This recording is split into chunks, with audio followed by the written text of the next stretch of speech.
Well, this summer we have been looking at some of our favorite Bible heroes. So today we will look at one of the most well-known Bible heroes, Moses. And I say that he's one of the most well-known, not just because of the movies about his life. Now, probably all of you have seen the movies, the things about Moses, but because he is one of the most mentioned heroes in the Bible. Moses is one of the most mentioned. There's only two people mentioned in the Bible more than Moses. Now, can you guess who the most mentioned person in the Bible is? Jesus. Yes, surprise, surprise. Of course, the story is about him, so, that's really what the whole book is about. But Jesus is the most mentioned person in the Bible. Second is King David. King David is the second most mentioned, and third, a very close third, is Moses. And there really isn't a close fourth. After that, it's quite a stretch, but these guys get talked about a lot. And so Moses is one of the best known characters in the Bible. And of course, we know Moses as the person who led Israel out of Egypt, and that's what we'll kind of focus on some today, that portion of his life. But the person through whom God also gave the law. And so these are the major things we know about Moses. He was the first prophet judge of Israel, and God used him to write the first 5 books of the Bible. And so when you're reading, Genesis through Deuteronomy, you're primarily reading the works of Moses and what he wrote down. Now, I reserved Moses for today deliberately, not for any of those reasons, but because he started his ministry at the age of 80. Moses' ministry started late in life. He started his ministry at the age of 80. And maybe those of us who are grandparents might be able to relate to him. One of the things about Moses that I think should stand out in his life is it's never too late for God to do his work through your life. Never look at yourself and say it's too late. That's not the case. God is able. God is able. So Moses' life of faith could be divided, I think, into 3 parts, of 3 portions of 40 years. The first 40 years is his life in Egypt. He's the adopted son of Pharaoh's daughter. The second portion of his life would be the 40 years he lived in exile in the land of Midian. And then finally, the last 40 years is when he leads God's people through the wilderness. So perhaps the best summation of Moses' life comes from an interesting source in the New Testament. It's actually Stephen's sermon before the Sanhedrin in Acts chapter 7. And so we'll pick up there, Acts chapter 7, beginning in verse 17. As the time was approaching to fulfill the promise that God had made to Abraham, the people flourished and multiplied in Egypt until a different king who did not know Joseph ruled over Egypt. He dealt deceitfully with our race and oppressed our ancestors by making them abandon their infants outside so that they wouldn't survive. At this time, Moses was born, and he was beautiful in God's sight. He was cared for in his father's home for 3 months. When he was put outside, Pharaoh's daughter adopted and raised him as her own son. So Moses was educated in all the wisdom of the Egyptians and was powerful in his speech and actions. When he was 40 years old, he decided to visit his own people, the Israelites. When he saw one of them being mistreated, he came to his rescue and avenged the oppressed man by striking down the Egyptian. He assumed his people would understand that God would give them deliverance through him, but they did not understand. The next day he showed up while they were fighting and tried to reconcile them peacefully, saying, "Men, you are brothers. Why are you mistreating each other?" But the one who was mistreating his neighbor pushed Moses aside, saying, "Who appointed you a ruler and a judge over us? Do you want to kill me the same way you killed the Egyptian yesterday?" When he heard this, Moses fled and became an exile in the land of Midian, where he became the father of 2 sons. After 40 years had passed, an angel appeared to him in the wilderness of Mount Sinai in the flame of a burning bush. When Moses saw it, he was amazed at the sight. As he was approaching to look at it, the voice of the Lord came. I am the God of your ancestors, the God of Abraham, of Isaac, and of Jacob. Moses began to tremble and did not dare to look. Then the Lord said to him, take off the sandals from your feet, because the place where you are standing is holy ground. I have certainly seen the oppression of my people in Egypt. I have heard their groaning and have come down to set them free. And now come, I will send you to Egypt. This Moses, whom they rejected when they said, who appointed you a ruler and a judge? This one God sent as a ruler to deliver them through the angel who appeared to him in the bush. This man led them out and performed wonders and signs in the land of Egypt, at the Red Sea, and in the wilderness for 40 years. It's interesting, the very person they say, who appointed you a judge, is the one that God makes the first judge. Now, Moses started off his life in difficult times. Pharaoh was concerned that there were too many Jewish people in Egypt and that they might revolt against the Egyptians. So he ordered that the male babies be killed by being exposed or by being thrown into the Nile. Now, this would likely have been seen as a sacrifice to the Nile, which was seen as a god in Egypt. Okay, in Egypt, you understand, they had lots of gods and they kind of worshipped everything. And so the Nile was one of their gods, or so closely associated with several of their gods. And so Moses' parents, though, loved their son. They didn't want to sacrifice him, so they hid him there in their home for 3 months. They finally did put him into a waterproof basket and put him in the Nile. So in a manner of speaking, they did follow the law by putting him into the Nile, but they didn't just throw him in. They put him in a waterproof basket, made a little boat for him. But see, God had a plan for his people, and God had a plan for Moses. Even in the midst of these terrible things that were happening in their society, God had a plan and a purpose. And so Pharaoh's daughter found Moses in the basket his mother had placed him in, and she adopted him as her own son. Now, an interesting thing, in Exodus 2:10, we're told that Pharaoh's daughter named him Moses because it says she drew him out of the water. Moses sounds kind of like the Hebrew word for drawing out water. There's kind of a connection in that. However, the name Moses may also somewhat sound like the ancient Egyptian word for son of. And so there could also be an Egyptian connection to that. Moses became the son of Pharaoh's daughter. She adopted him, and he was raised in the palace. I mean, here he is, the one kid who gets lucky in life, right? He started off rough, but now he gets to be raised in the palace. He was educated in all the wisdom of the Egyptians. Wonder if he knew how to build pyramids. I mean, he would have been taught all the things, the mysterious things that the Egyptians knew. But like most kids who were adopted, what's interesting about Moses is he eventually got to the place in life where he wanted to know about his people. But that led Moses into taking a different route in life. And I will tell you, I've had a couple adopted sons of my own, and I've worked with foster children. This is a dynamic you see in adopted children. They often do want to know about their family. And as they get to be an adult, they want to find out what was my family like.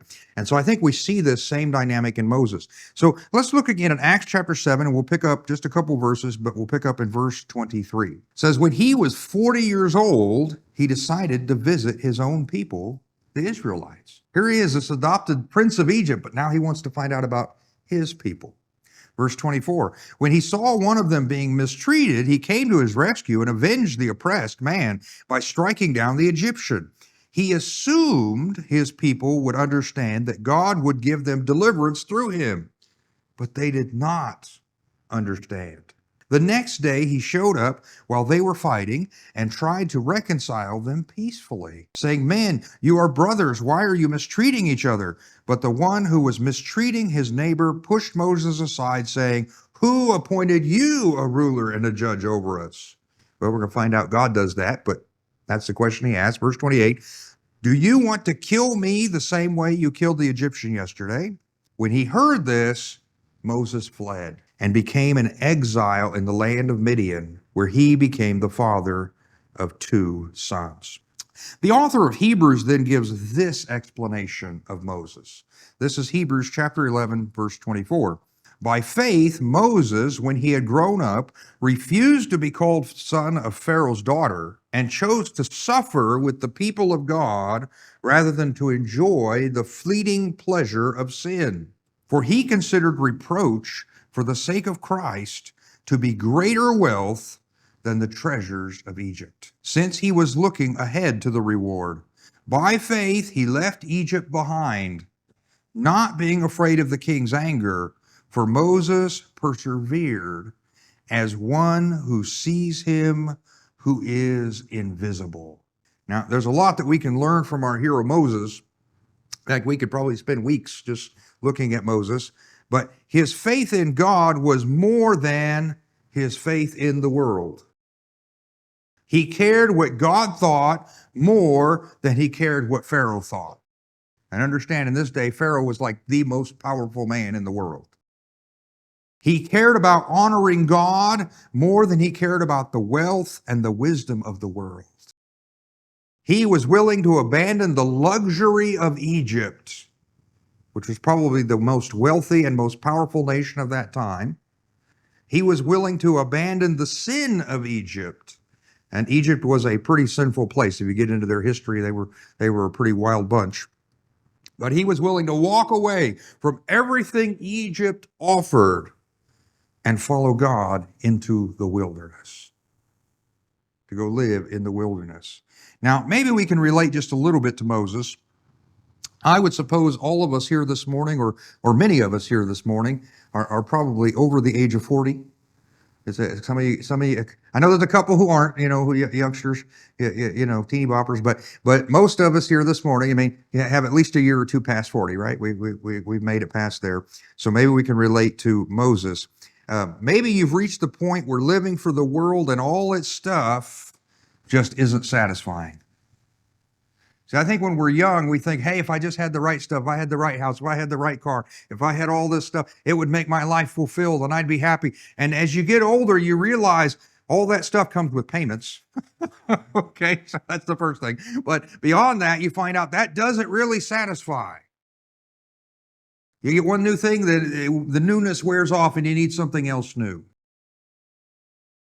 See, we know there's something more. We want something more than what this world thinks or does or has to give. And maybe you're there with me. You get to a certain age and you just stop caring what the world thinks. Because the world thinks something different every day anyway. Now, I hope you can relate to that this morning, because those of us who have lived a few years here on this earth should have learned that everything the world offers is temporary. Your house will wear out. I know that for a fact. I don't have a kitchen sink right now because my house is worn out, okay? I'll get a new one quick. It's going to be fixed. But, your car will wear out. Your body will wear out. The things that you have in this world, they're temporary. And we might enjoy them for a moment, but then it's gone.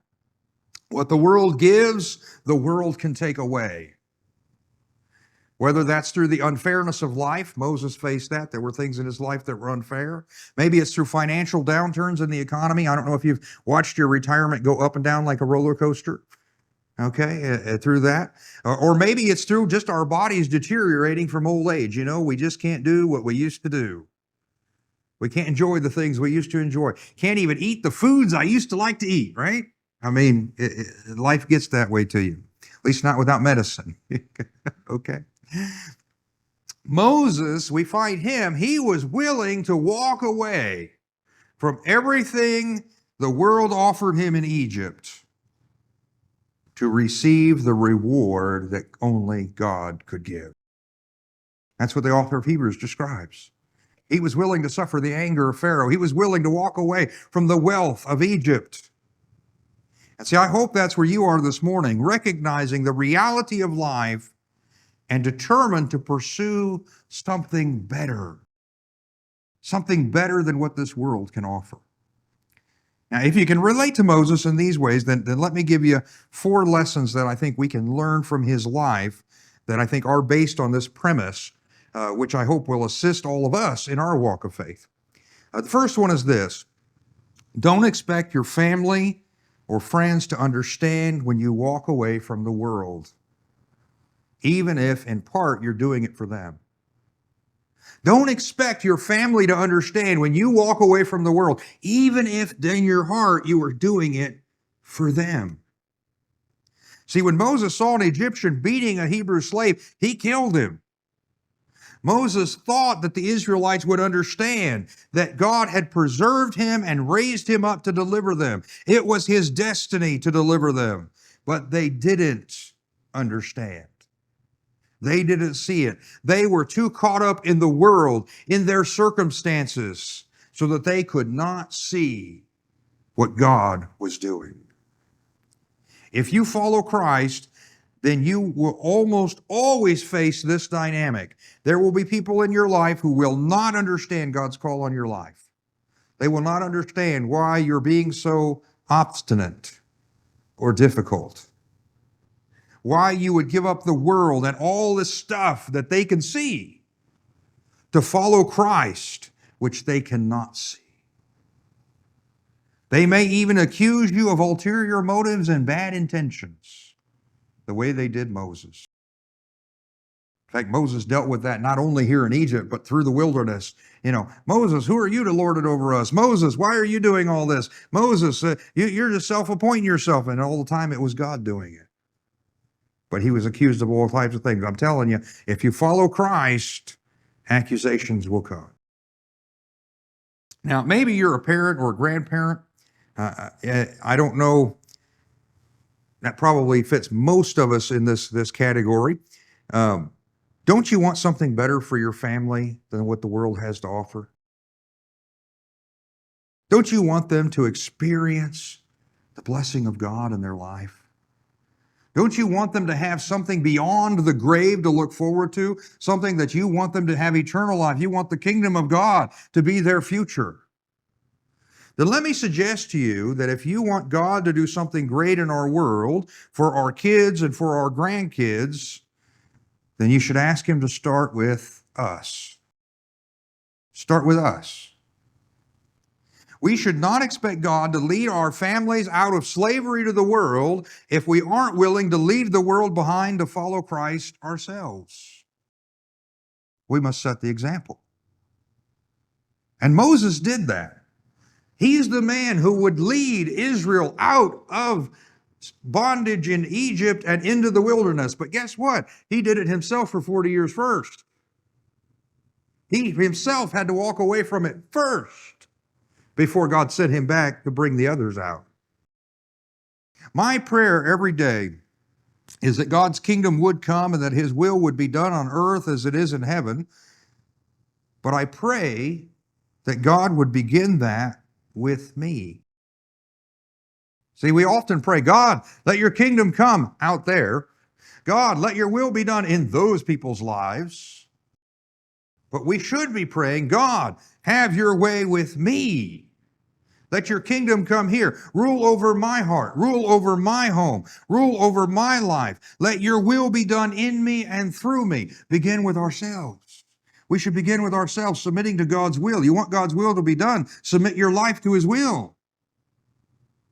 Make yourself the first. See, unless we are willing to have God's will done in our lives, we should not expect it to be done anywhere else either. Moses was willing. He was willing to risk all to work for the salvation of God's people. He thought they would understand it, but they didn't. But he did abandon what was there for God. So understand, when you choose to put God first in your life, your family probably won't understand either. Your friends probably won't understand. They'll look at you and say, what is wrong with you? Why are you giving up so much for what them seems like so little? And that brings us to a second thing we can learn from Moses' life, and that's don't expect God's plan to look like your plan. Don't expect God's plan to look like your plan. See, Moses knew that God had called him to deliver his people, but it took him upon himself he took it upon himself to go kill an Egyptian who had mistreated one of God's people. So instead of staying in Egypt to deliver them, he wound up in the land of Midian in exile. And I think while he's there for 40 years, he just assumes my life's over. God's plan for my life's over. I'm no longer going to be the one that delivers it. In fact, when God does appear to him and say, hey, I'm sending you, Moses is like, oh, not me. Not me. See, but God's plan hadn't changed. It just wasn't the way Moses thought it would work. Moses spending 40 years as a shepherd in the desert, he certainly would have said, this isn't the way God's plan's supposed to go. Now, maybe we can relate to Moses like in this matter. Has your life ever taken a direction you didn't plan? Maybe you had things all planned out, and this is how life's going to go, and this is the way I think God's going to do things in my life, but then something happened, and it just seemed to blow you off course, and things went a total different direction. Maybe an event took place that changed everything, and now nothing was going the way you thought it would. See, I think that's exactly where Moses was. And if you have been in that boat, then you can probably understand Moses' life. He thought God was going to use him to deliver for the Israelites, but instead he spent his golden years out in the back desert watching sheep. Okay? By the time he's done there and God's appearing to him, he's 80 years old. I don't know about you, when I'm 80, I'm probably going to be talking retirement. God was talking new career plan. Moses had settled down. He had a family. Life was okay. It was totally different than he expected, but it was still okay. He had gone on in life. See, brothers and sisters, let me tell you, in my walk with Christ, I have found that God's plan almost always looks very different from my plans. If you ever want to give God a good laugh, tell him your plans, okay? It just never works out that way. Sometimes what seems like a setback or even a catastrophe that derails everything I thought was supposed to happen was really God moving me into the place I would be in the right place at the right time for what he was doing. And I think that's what we see here in Moses. Things looked like they had gone completely off the rails, but in fact, Moses was in the right place at the right time for what God was planning. And God had a plan that was much bigger than just delivering the Israelites from physical power of Pharaoh. God was going to make them a nation. He was going to take them on a spiritual journey that would impact not only them, but every generation to follow to the end of time. See, God had a bigger plan. And we must trust God by faith, even when his plan isn't going the way we thought it would. So we find Moses in this position where God had him wait in the desert. He's waiting until he's 80 years old. Then God appears to him and says, now I'm sending you. Better late than never.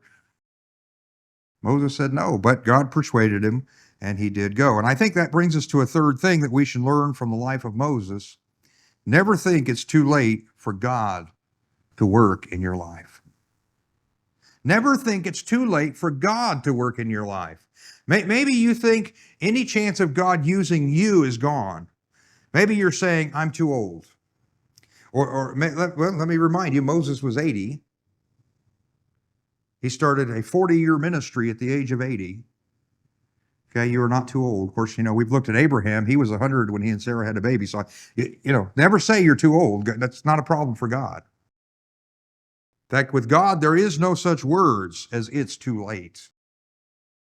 I think we saw that last week, right? We looked at Lazarus and Jesus raising him from the dead. When Jesus arrived to Mary and Martha, they said, it's too late. If you had only been here. Well, Jesus raised him from the dead. There's no such thing as too late with God. Now, maybe you think you've messed up too badly for God to ever use you. See, Moses was a murderer. He was living on the run as an outlaw. He thought he was going to be the deliverer of his people, but instead he's an exile who doesn't even live with his people. He left Egypt alone. He's out living with the Midianites. He was someone who went from living in the palace of one of the most powerful countries on earth to living as a nomad in a tent watching sheep. In the eyes of the world, he was a failure. But God saw something very different. God saw something very different than what the world saw. And we must remember that God is not limited by your past or by the world's opinions. God is also not limited by your calendar or your concepts of time. Never let people tell you it's too late for God to use you. So you are not on their calendar. You're on God's calendar. He's the one who says when it's too late. And it's never too late for Him.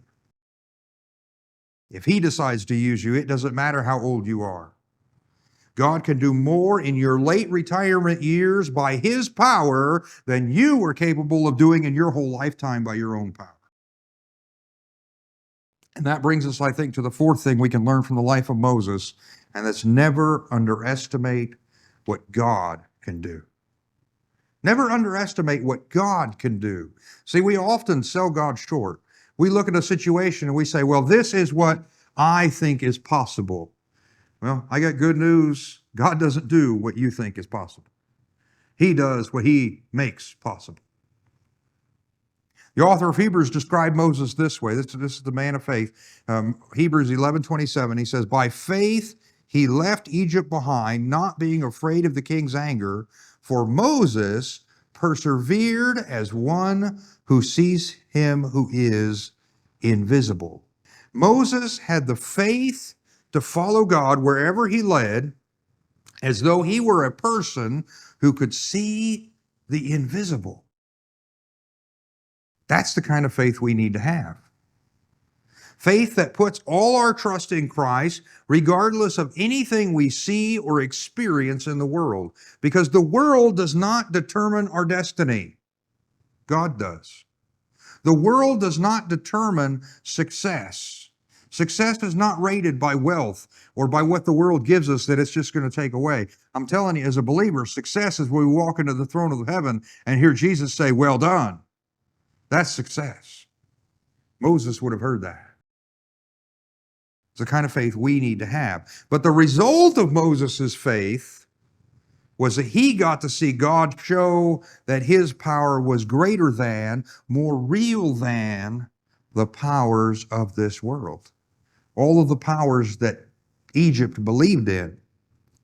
See, if you want to see God's power change the world, then you need to live your life by faith in Christ, not by what you see or what you experience in the world. Now, you're probably familiar with the story of the Exodus. We're going to touch on it a little bit. God appeared to Moses in the burning bush. He sent him to Pharaoh and demanded that he let God's people go. Moses was reluctant in this mission, but God persuaded him to go anyway. Moses then went and delivered God's message to Pharaoh, but nobody believed it.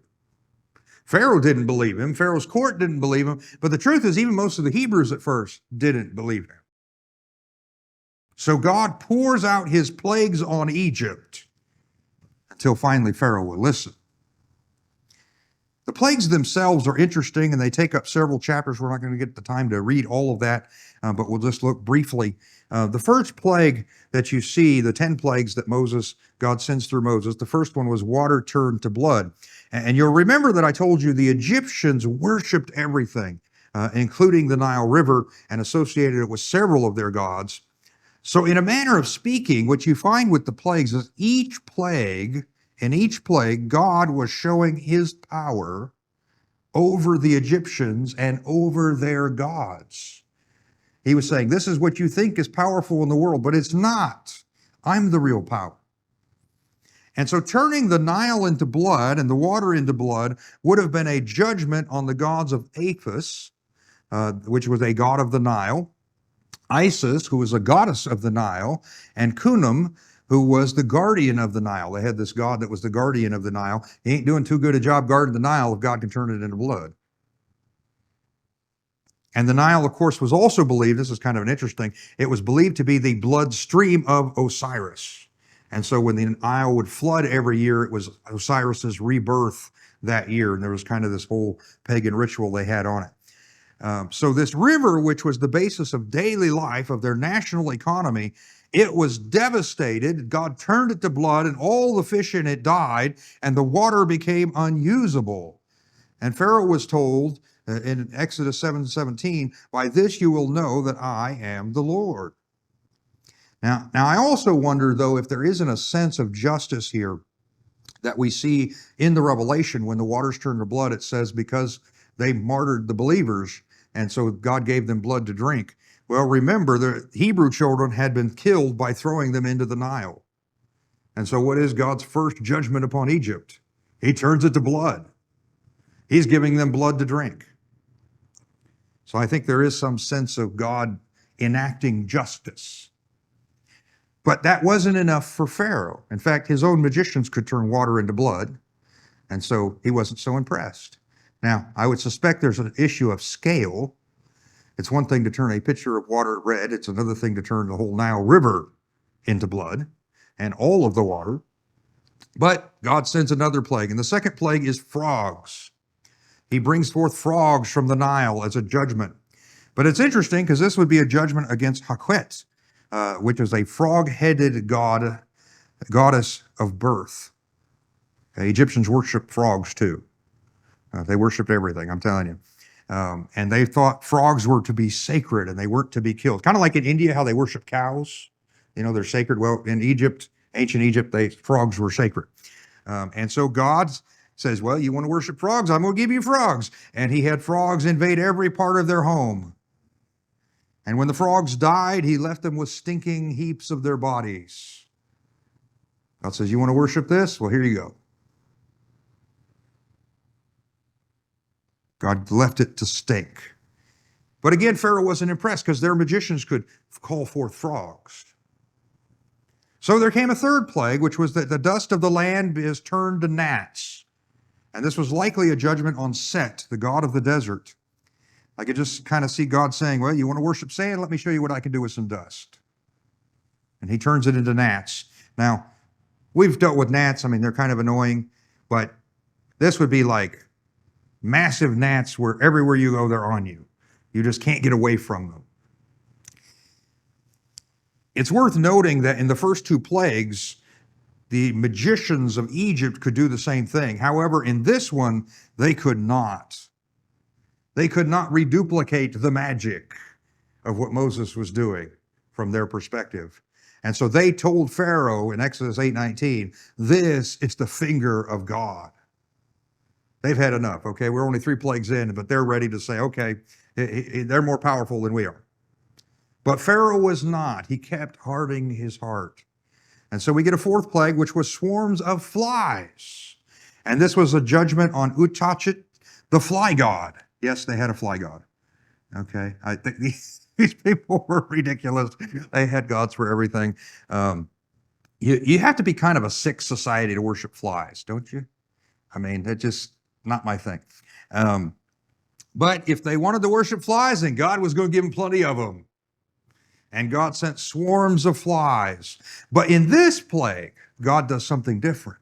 In the fourth plague, he distinguishes between Egypt and Israel. Now, in the first 3, he did not. You know, he turned all the water to blood. Didn't matter if you were Jewish or Egyptian, there was no water.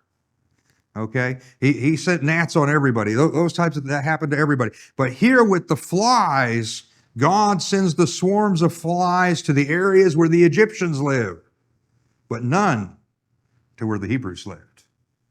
They were spared. He was making a distinction between the two. And yet Pharaoh still hardened his heart. And so God sends a 5th plague, the death of the livestock. And this would have been a judgment on the goddess Hathor, and probably also the god Apis, who were both depicted as cattle. They were kind of cattle, cows. They kind of, when you get to the golden calf, when they're making that out in the wilderness, it kind of as a carryover from Egypt. The Egyptians worshiped cattle. But as with the previous plague, in this plague, God protected the Israelites. None of their cattle died. Only the Egyptians' cattle died. But it still wasn't enough. Pharaoh hardened his heart. God sent a sixth plague, which was boils. Now, I don't know if you've ever had a boil. It's like a really, really bad pimple, maybe that goes in rather than out. I've actually had a couple, and one got like infected, and the doctor called it an abscess, and really painful and not so fun. Well, this was the judgment that God sent next, the sixth plague, and it was probably several of the different gods were considered gods of health and disease, and so God was showing His power over Sekhmet, Sinew, and again Isis. This time, the Bible says the magicians could not even stand before Moses because of the boils on their body. All the Egyptians were struck with these boils, but the magicians, the ones who were competing with Moses, they weren't even able to stand up when God was done striking them. God was showing clearly that these religious leaders and their gods were powerless against Him. Now, with each of these plagues, it says God, there's kind of an interval of time, and Pharaoh has the opportunity to respond, the chance to repent. But Pharaoh keeps hardening his heart against God and refusing to repent. And there came a point of no return. It's an interesting dynamic in the language. You start off with Pharaoh hardening his heart, but then there comes a point where it starts saying, and God hardened Pharaoh's heart. He'd reached the point of no return, and God's now going to make him an example. That can happen to us. We can go so headlong into sin that God says, enough. And that's where Pharaoh was. And so God determined to display His power by destroying Pharaoh and destroying Egypt. This should stand as a warning to us. Don't harden your heart against God. Turn to Him and be saved while there's still time. But Pharaoh did not. And so there came a seventh plague, which was hail. This attacked their god called Nut. Wouldn't you like a god named Nut? N-U-T. Okay, Nut. He had to be a nut. It was a sky goddess. And then Osiris, which was a fertility god. And Set, the storm god. They had a god for everything. And so hail kind of was all of their territories. But the hail was unlike anything before seen because it talks about fire mixed with the hail. And it really wiped out their crops. And it devastated them. But again, in this, the children of Israel were protected. Their crops were fine. The areas they lived were not hit by the hail. But everywhere the Egyptians were was damaged and ruined. Yet Pharaoh's heart was hardened. And so God sent an eighth plague, which was locusts. And again, this would have focused on Nut and Osiris and Set because it was their crops. But He sent it on the later crops. Now, if you've done any farming or gardening, some things grow early in the season and other things grow later in the season. So the hail kind of knocked down the stuff that grew early, but the stuff that was still springing up, now the locusts get to eat. And so they come in and they strip the land and they devour it so that there'll be no harvest at all in Egypt that year. Now, I think this again could have some system of justice. Remember, Joseph came to Egypt and saved them from the famine. And we start off the Exodus with the statement that a new Pharaoh arose who did not remember Joseph. Well, guess what? God's now returning them to famine. The very famine that they had been spared from because of the children of Israel, they're now going to experience. It wasn't enough. Pharaoh still had a hardened heart. And so we get the ninth plague, which was darkness. And this probably was specifically aimed at the sun god Ra, who symbolized Pharaoh himself. Pharaoh was supposed to be a son of Ra. That's like Ramesses. It's actually Ramesses, which is Ra, son of Ra, Ramesses being like Moses. So there's this concept, though, that even though the sun is up there, God can make it dark. His power is greater than these Egyptian gods. And He makes this unearthly darkness. But the homes of the Israelites were lit.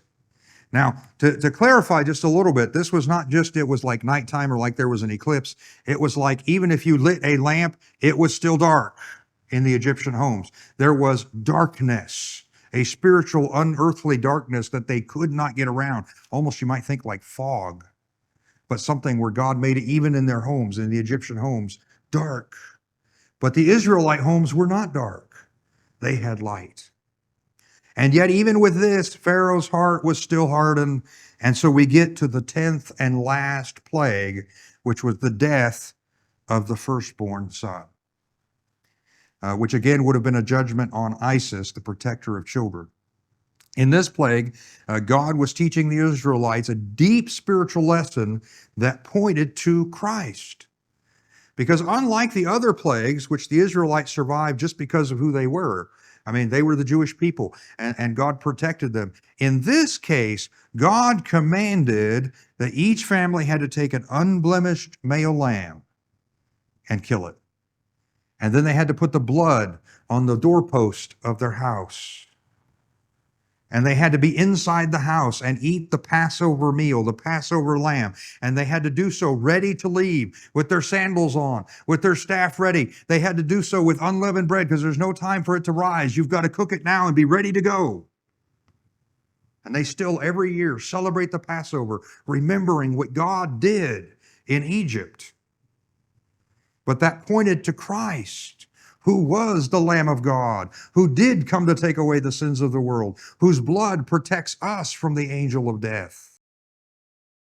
And this is where the whole concept of Passover came. But finally, when this happened, and God struck the firstborn of Egypt, and they woke up that next morning, and all of them were dead. But all of the Israelites who had observed the Passover were not. And Pharaoh's own son had died. At this point, Pharaoh not only let them go, he said, "Get out." He'd had enough. And after the Israelites were gone, what we find is that Egypt had a change of heart. They wanted their slaves back. Now, I can kind of see the whole dynamic here. Imagine you're the boss and you just fired your whole workforce. But after they left, you realize, wait, there's a big mess to clean up. Who's going to do this work? And so the Egyptian army gets together, Pharaoh and his army, and they pursue Moses and the Israelites, following them to the edge of the Red Sea to a place where the Israelites would be trapped. They had Israel trapped right where God wanted Egypt. Okay? Because it wasn't Israel that was going to be trapped. They thought it was, but no, it's the other way around. Egypt was walking into a trap. And this is what we find. This is what God did in one final act of judgment on Egypt, displaying his power through Moses. And let's pick up in Exodus chapter 14, verse 9. It says, "The Egyptians, all Pharaoh's horses and chariots, his horsemen, his army, chased after them and caught up with them as they camped by the sea beside Pi-haroth and in front of Baal-zephon. As Pharaoh approached, the Israelites looked up, and there were the Egyptians coming after them. The Israelites were terrified and cried out to the Lord for help. And they said to Moses, 'Is it because there are no graves in Egypt that you have taken us away to die in the wilderness? What have you done to us by bringing us out of Egypt? Isn't it what we told you in Egypt? Leave us alone so that we may serve the Egyptians. It would have been better for us to serve the Egyptians than to die in the wilderness.' But Moses said to the people, 'Don't be afraid. Stand firm and see the Lord's salvation that he will accomplish for you today. For the Egyptians you see today, you will never see again. The Lord will fight for you, and you must be quiet.'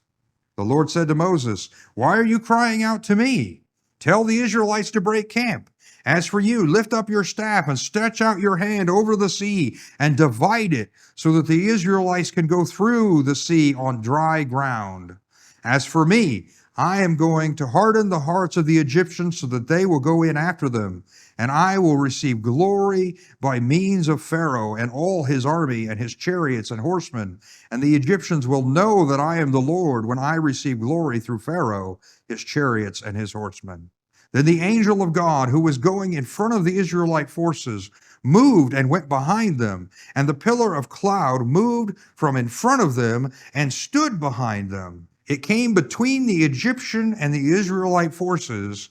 There was a cloud of darkness. It lit up the night, and neither group could come near the other all night long. Then Moses stretched out his hand over the sea, and the Lord drove back the sea with a powerful east wind all that night, and turned the sea into dry land, so that the waters were divided. And the Israelites went through the sea on dry ground, with the waters like a wall to them on their right and their left. The Egyptians set out in pursuit, all Pharaoh's horses, his chariots, and his horsemen, and went into the sea after them. During the morning watch, the Lord looked down at the Egyptian forces from the pillar of fire and cloud, and threw the Egyptian forces into confusion. He caused their chariot wheels to swerve and made them drive with difficulty. Let's get away from Israel, the Egyptians said, because the Lord is fighting for them against Egypt. Then the Lord said to Moses, stretch out your hand over the sea, so that the waters may come back on the Egyptians and their chariots and horsemen. So Moses stretched out his hand over the sea, and at daybreak the sea returned to its normal depth. While the Egyptians were trying to escape from it, the Lord threw them into the sea, and the water came back and covered the chariots and horsemen, plus the entire army of Pharaoh that had gone in after them into the sea. Not even one of them survived. But the Israelites had walked through the sea on dry ground, and the waters like the wall to their right and to their left. That day the Lord saved Israel from the power of the Egyptians, and Israel saw the Egyptians dead on the seashore. See, God not only delivered Israel through Moses, but he set them completely free. Completely free, destroying Pharaoh's hold on them. There was nothing left to hold them. So I think we should take notice of Moses as a Bible hero, that through his faith, God worked these great miracles to deliver his nation and his relatives. The world would have looked at Moses and said, it's too late. The world would have looked at Moses and said, God will pick someone younger. God will send someone more qualified. The world would have looked at Moses and said, you don't have the power to stand up to Egypt. But God looked at Moses and he saw faith. Faith. And because of that faith, God worked through Moses in a way that is unparalleled, that we can hardly conceive. So let me encourage you this morning, don't look at yourself and say, my life went the wrong direction for me to be of any use now. Don't look at yourself and say, it's too far gone or I'm too old. See, it may be that God has brought you to just the place that he wants you so he can prepare you for the mission that he has for you. The mission, the place that he has called you. Instead of looking at yourself and saying it can't be done, look to God in faith and see what he will do. What he will do in your life and to impact your family and impact your community. Because the truth for Moses, it was not about what Moses could do. It was about what God could do through Moses. And the same is true for you and I. The same God that was there for Moses is here for us. He is just as powerful today. So the question is not what you and I can do. The question is, what will God do if we yield ourselves to him? Never look at yourself and say it's too late, because it's never too late with God.